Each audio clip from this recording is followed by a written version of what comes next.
Assalamualaikum. Waalaikumsalam. Ayo silakan masuk. Makasih Bu. Sebelumnya kita perkenalan diri dulu dek. Nama ibu Kalimatus Sadia, nama dek?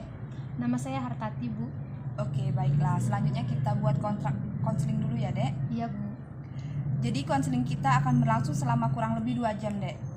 Dan jika ada sesuatu yang mendesak, misalnya waktu sholat atau mungkin urusan pribadi yang mengakibatkan konseling kita ini untuk sementara tidak bisa dilanjutkan, kita bisa mengakhiri dan kita lanjutkan lagi di waktu yang telah kita sepakati dek. Iya Bu. Tapi jika tidak ada sesuatu yang mendesak, kita bisa menyelesaikan konseling ini selama 2 jam dek. Jadi apakah kamu setuju dengan kontrak konseling ini? Setuju Bu. Jadi ada masalah apa ini dek? Iya jadi Bu, sebenarnya saya setiap disuruh maju di depan sama guru saya selalu gemetaran dan berkeringat. Dan setelah maju di depan, saya tidak bisa bicara dengan lancar seperti gagap Bu. Tapi Bu, saya sangat ingin saat saya disuruh maju ke depan, saya bisa bicara dengan lancar, tidak terbata-bata dan tidak nervous seperti teman-teman yang lain Bu. Kalau tidak ada dosen di kelas, apakah kamu masih nervous? Walaupun dosen tidak ada di kelas, saya tetap nervous Bu, tapi tidak senervous jika ada dosen. Saya malu ketika teman-teman saya memperhatikan saya. Oh, berarti kamu ini kurang percaya diri untuk berada di depan orang banyak dek. Begitu Bu. Iya dek, kenapa ibu bilang seperti itu? Karena setiap kamu maju di depan kelas, kamu merasa malu, gemetar, berkeringat, bahkan sampai gagap berbicara dek. Nah itu merupakan indikator dari kurangnya kepercayaan diri. Begitu ya Bu? Iya dek. Kamu bilang bahwa rasa gugupmu meningkat kalau di dalam kelas itu bukan hanya ada teman-temanmu saja, tapi ketika ada dosenmu juga. Kenapa bisa seperti itu dek? Iya Bu, karena saya takut melakukan kesalahan pada saat di depannya Bu. Kenapa kamu takut melakukan kesalahan dek? Apakah dosen kamu akan marahi kamu ketika kamu melakukan kesalahan? Sebenarnya tidak Bu. Jadi maksud kamu di sini, kamu berpikir kalau kamu melakukan kesalahan di depan kelas, kamu akan dicap buruk seperti itu? Iya Bu, karena saya pikir dosen itu tidak suka sama saya karena saya melakukan kesalahan. Itulah kenapa saya tambah takut Bu. Oh begitu ya, mungkin kamu pikir kalau segala sesuatu itu harus sempurna dan tidak boleh ada kesalahan sedikit pun. Apakah seperti itu dek? Iya Bu. Apa yang kamu lakukan ketika kamu merasa tidak percaya diri atau merasa nervous di kelas? Saya hanya diam saja Bu. Saya malu di depan teman-teman karena saya gugup dan gemetar. Jadi apa tujuan kamu mengikuti konseling ini? Saya sekali bicara di depan banyak orang Bu. Dan kalau saya dipanggil maju ke depan, saya tidak gemetar, tidak nervous, tidak berkeringat. Jadi saya tidak gagap lagi saat bicara. Tapi paling tidak Bu, saya bisa aktif dalam diskusi kelompok, misalnya bertanya ataupun menjawab Bu. Jadi tujuan konseling kita adalah agar kamu bisa percaya diri untuk maju di depan kelas, berbicara di hadapan dosen dan teman-temanmu yang ditandai dengan kamu tidak gemetar lagi, tidak berkeringat lagi, tidak nervous lagi, sehingga kamu bisa berbicara dengan baik tanpa terbata-bata. Iya Bu, kira-kira seperti itu. Ibu lihat nilai kamu bagus-bagus semua, tidak ada yang di bawah rata-rata. Iya Bu, alhamdulillah bagus-bagus semua. Wah, berarti itu adalah pengalaman yang membahagiakan dan membanggakan untuk kamu. Iya Bu, saya bahagia, tapi sebenarnya saya sedih Bu. Loh, kok sedih? Kan harusnya bahagia. Saya sedih Bu, karena saya iri melihat teman-teman yang lain. Mereka bisa percaya diri, tampil di depan orang banyak, bisa bicara dengan lantang dan berekspresi. Saya jengkel dengan diri saya Bu, karena cuma bicara di depan umum saja saya tidak bisa. Kita sebagai hamba Allah tidak boleh merasa iri hati terhadap apa yang dimiliki orang lain, sebab akan menimbulkan dampak negatif bagi diri kita.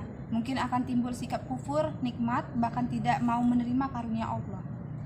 Iya Bu, itulah yang saya takutkan Bu. Saya takut jika saya terlalu iri kepada teman-teman saya. dan membuat saya memiliki sikap kufur dan tidak mau menerima karunia Allah. Sebenarnya teman saya sudah mengajak saya untuk diajarkan bagaimana caranya agar tidak nervous lagi saat berhadapan di depan.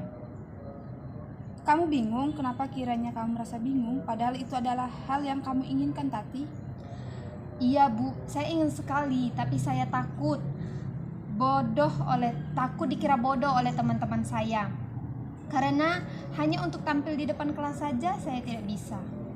Jadi maksud kamu takut diremehkan oleh teman-teman kamu? Iya Bu.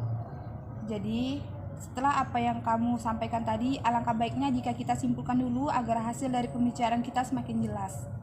Yang pertama, tekad kamu untuk lebih percaya diri berbicara di depan orang banyak semakin jelas. Kedua, kamu sebenarnya ingin sekali diajar oleh teman kamu untuk latihan sebelum tampil di depan kelas, hanya saja kamu merasa takut kamu diremehkan oleh teman-teman kamu. Iya Bu, tapi sebenarnya saya ingin sekali diajarkan oleh teman saya Bu. Bagaimana menurut pendapat Ibu?